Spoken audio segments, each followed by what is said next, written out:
그때 다메섹에 아나니아라 하는 제자가 있더니 주께서 환상 중에 불러 이르시되 아나니아야, 주여, 내가 여기 있나이다.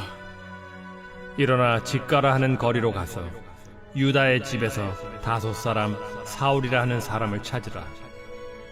그가 기도하는 중이니라.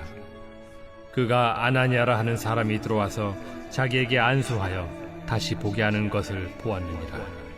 주여, 이 사람에 대하여 내가 여러 사람에게 듣사온즉 그가 예루살렘에서 주의 성도에게 적지 않은 해를 끼쳤다 하더니 여기서도 주의 이름을 부르는 모든 사람을 결박할 권한을 대제사장들에게서 받았나이다. 가라.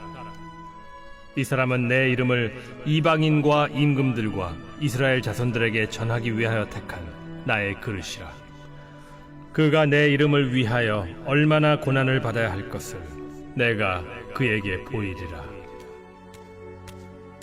아나니아가 떠나 그 집에 들어가서 그에게 안수하여 형제 사울아, 곧 내가 오는 길에서 나타나셨던 예수께서 나를 보내어 너로 다시 보게 하시고 성령으로 충만하게 하신다. 즉시 사울의 눈에서 비늘 같은 것이 벗어져 다시 보게 된지라. 일어나 세례를 받고 음식을 먹음에 강건하여지니라. 사울이 다메섹에 있는 제자들과 함께 며칠 있을새 즉시로 각 회당에서 예수가 하나님의 아들이심을 전파하니 듣는 사람이 다 놀라 말하되 이 사람이 예루살렘에서 이 이름을 부르는 사람을 멸하려던 자가 아니냐? 여기 온 것도 그들을 결박하여 대제사장들에게 끌어가고자 함이 아니냐? 사울은 힘을 더 얻어 예수를 그리스도라 증언하여 다메섹에 사는 유대인들을 당혹하게 하니라. 우리 인생은 태어나면서도 죽을 때까지 사람을 만나면서 살아갑니다.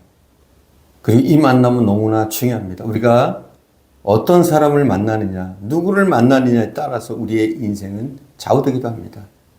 누구를 만나느냐가 우리의 삶을 결정합니다. 그러나 그 어떤 것보다도 우리는 예수님을 만나야 합니다. 반드시 만나야 합니다. 그럼 우리의 인생은 송두리째 변화될 수 있습니다. 우리는 반드시 우리의 구주시며 길이시요 진리시요 생명이신 예수님을 만나야 합니다. 또 우리는 영적인 멘토를 잘 만나야 합니다. 본문 17절입니다. 봉독하겠습니다. 아나니아가 떠나 그 집에 들어가서 그에게 안수하여 이르되 형제 사울아, 주 곧 내가 오는 길에서 나타나셨던 예수께서 나를 보내어 너로 다시 보게 하시고 성령으로 충만하게 하신다니. 사울의 영적인 멘토인 아나니아를 만나는 장면입니다. 또 27절입니다. 바나바가 데리고 지도자들에게 가서 그가 길에서 어떻게 주를 보았는지와 주께서 그에게 말씀하신 일과 다메섹에서 그가 어떻게 예수의 이름으로 담대히 말하였는지를 전하니라. 사울의 영적인 멘토인 바나바를 만나는 장면입니다. 만약 아나니아와 바나바가 없었다면 바울도 없습니다. 자, 멘토. 이 멘토라는 말은 그리스의 장군 오디세이가 트로이 전쟁에 나갈 때 어린 아들 텔레마쿠스를 멘토라고 이름하는 믿을 만한 스승에게 맡기고 전쟁을 떠났습니다. 트로이 전쟁은 10년이나 계속되었는데 오디세이는 그 후 10년이 더 지난 후에 집에 돌아올 수가 있었습니다. 그가 집에 돌아왔을 때 소년 텔레마쿠스는 건장한 청년이 되어 있었습니다. 이 모든 것이 멘토의 지혜로운 가르침 덕분이었습니다. 여기에서 멘토라는 말이 나오게 되었습니다. 그러므로 멘토란 어느 정도까지 아버지의 역할을 하면서 영적인 지도자로서 다른 사람에게 깊은 영향을 미치며 그를 발전시키는 사람을 일컫는 말입니다.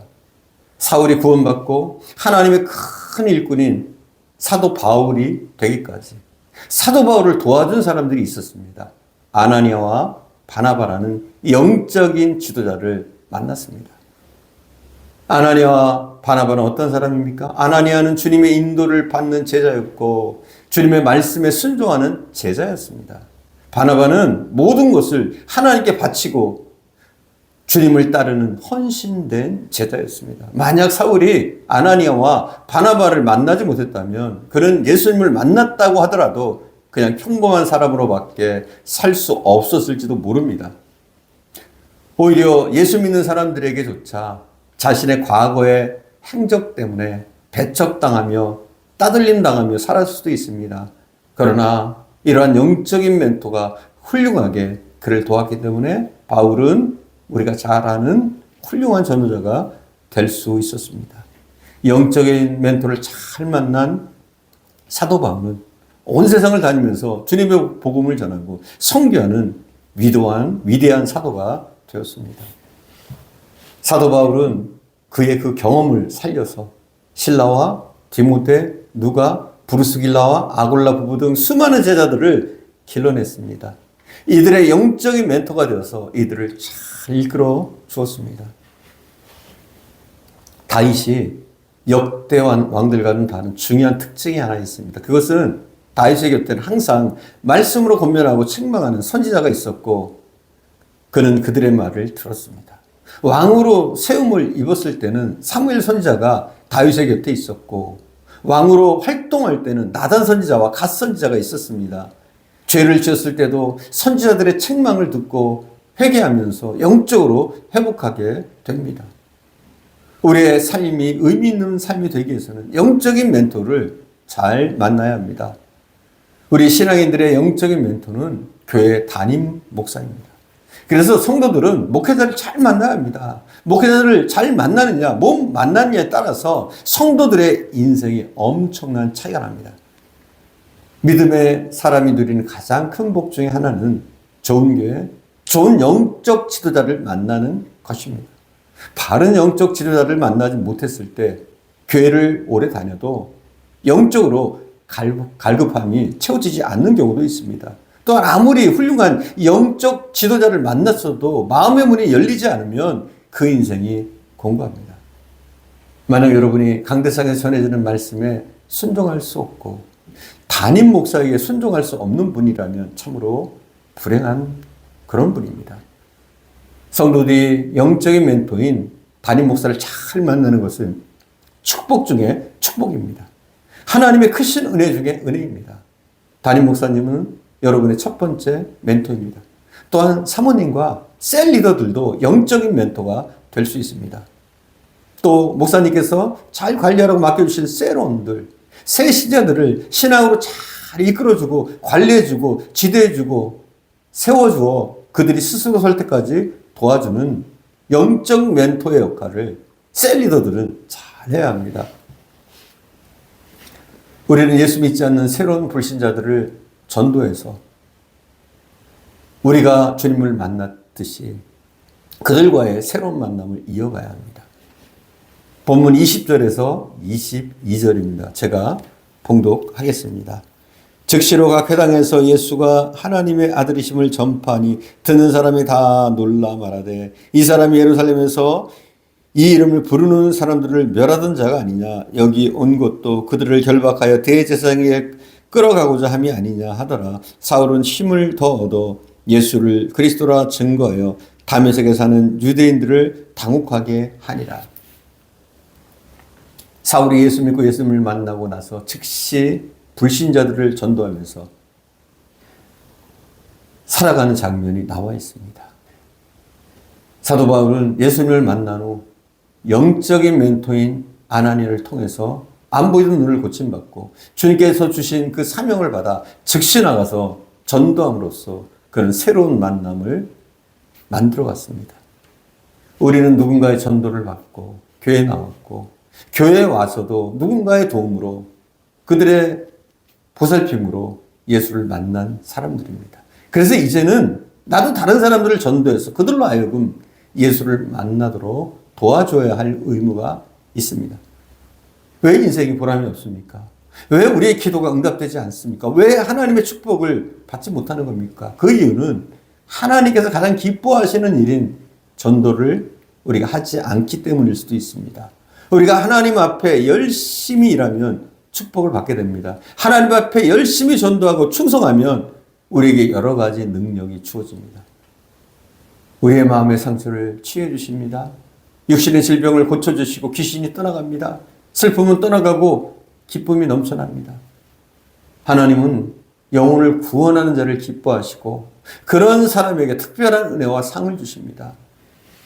영국에서 4번이나 수상을 역임하며 많은 사람에게 존경을 받았던 글래드스턴에게 한 젊은이가 찾아와서 물었습니다.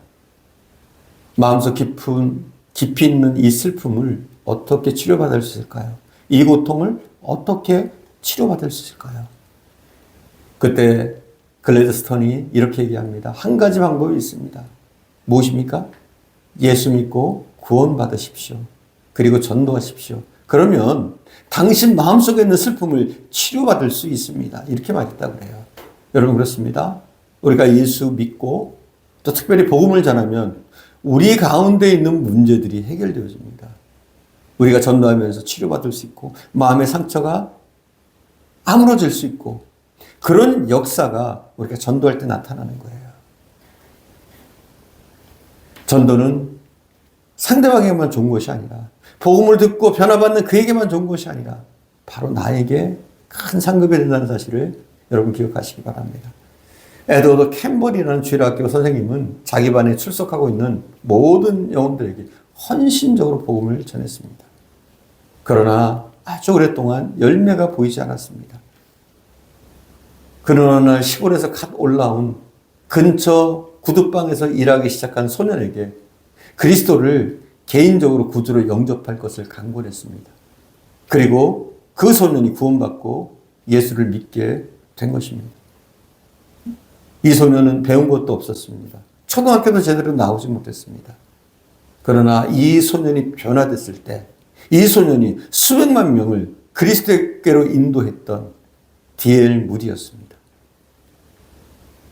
다른 사람을 전도해서 예수님께로 인도한 사람은 그 인생을 의미 있고 가치 있는 정말 소중한 삶을 사는 사람들입니다. 여러분이 전도한 그 사람이 하찮아 보일 수도 있겠지만 그 사람이 바로 바울이 될 수도 있습니다.